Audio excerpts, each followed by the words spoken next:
Udalguri district and session জাজ মহোদয় ছাৰে NS দেউৰী এটা হত্যা গোচৰত আসামী লাল মিয়াক সশ্ৰম যাৱজ্জীৱন কাৰাদণ্ডৰে দণ্ডনীয় কৰে আৰু লগতে 20,000 টকা জৰিমনা দিয়ে। গোচৰটো আছিলে ওৰাং থানাৰ অন্তৰ্গত ওৰাং PS কেছ নম্বৰ 11/2015 আৰু ভাৰতীয় দণ্ডবিধি আইনৰ 120B 302 আৰু 34 ধাৰাত ৰুজু হৈছিল। গোচৰটোৰ বিৱৰণ মতে আসামী লাল মিয়াই এজন পৰকীয়া প্ৰেমৰ সৈতে লগ লাগি তাৰ আগৰ ৱাইফ ঘৈণীয়েকক ৰাতি 3টামান বজাত গৈ বিছনাতে গল টিপি হত্যা কৰিছিল।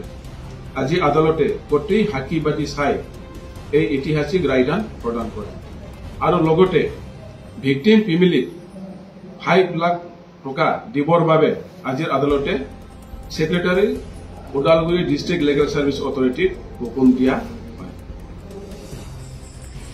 বুধবাৰে 3মান বজাত ওদালগুৰি জিলা আৰু সত্ৰ ন্যায়াধীশৰ গুৰুত্বপূৰ্ণ ৰায়দান যাৱজ্জীৱন কাৰাদণ্ডৰে দণ্ডিতৰ নিৰ্দেশ এগৰাকী হত্যাকাৰীৰ বিৰুদ্ধে পৰকীয়া প্ৰেমৰ পৰিণতিত নিজ ঘৈণীয়েকক ডিঙি চেপি হত্যা কৰিছিল লালমিয়াই। 2015 চনৰ 27 জানুৱাৰীত ওৰাং চুবুৰীত সংঘটিত হৈছিল এই হত্যাকাণ্ডৰ ঘটনাটো। অন্য নাৰীৰ সৈতে অবৈধ সম্পৰ্ক থকাৰ বাবে লালমিয়াই নিজৰ গৰ্ভৱতী পত্নীক হত্যা কৰা বুলি এজাহাৰত প্ৰকাশ। ওৰাং আৰক্ষী থানাত ঘটনা সন্দৰ্ভত ৰুজু হোৱা গোচৰৰ ভিত্তিত ওদালগুৰি জিলা আৰু সত্ৰ ন্যায়াধীশৰ আদালতত চলি থকা ছেছন গোচৰৰ ৰায়দান কৰি বুধবাৰে উক্ত ৰায়দান কৰে ছেছন ন্যায়াধীশ NS দেউৰীৰ আদালতে।